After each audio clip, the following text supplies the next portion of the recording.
Want to learn some psychology? Tough. You're going to. You want to quit a bad habit? Alright, well then quit playing the short-term game. Quit playing that I have to be 100% successful or it's a total failure game. Quit driving yourself with a stick where you say, if you can be better, work harder, then you're going to be worth it, then you're going to be worthwhile. But until then, you're not, so keep pushing.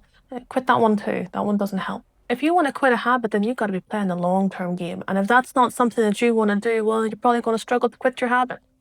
You want to figure this out? All right. You got pattern 1 and pattern 2. Pattern 1 is the well-established habit. Pattern 2 is the new habit that you want to build.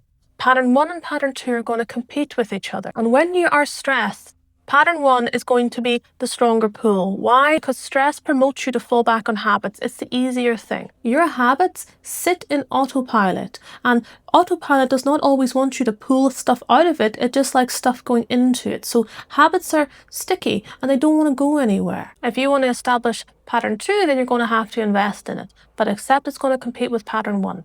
And then you have to think about the why. Why do you want this habit, this new habit in your life? And try to focus on what this would add to your life, how this would make you healthier, how this would sit more aligned with your identity. Try to put a healthy, peaceful spin on it about how you want to be. Because otherwise you run the risk of driving yourself with this idea of I'm not good enough and the only way I'm going to be good enough is if I stop this habit and build this habit. That is coming from a critical place, and it might give you a lot of oomph at the start, but you may well burn out with it because it's kind of just an exercise in not feeling good no matter what you do. Like the day that you break the habit, oh, you were good enough today.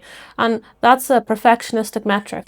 You burn out to something like that and totally fall back into pattern 1, right? So that's the risk with something like that. And here's the other thing. You got to learn to be a little bored.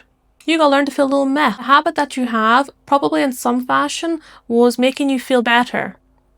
Even if it was just initially and now it just goes, it probably was serving a little to big function. Now that you're not doing it, you're going to have to feel a little bored, a little meh, a little uncomfortable. All right, well then you need to learn how to build your tolerance for something like that.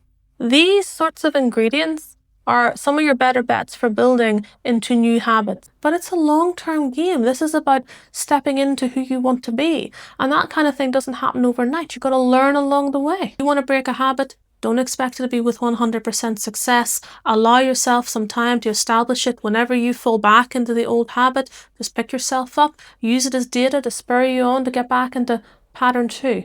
This is a long-term game, and ideally you do it all with this stepping into who you want to be from a nice, healthy, peaceable perspective. It's just something to think about. Okay.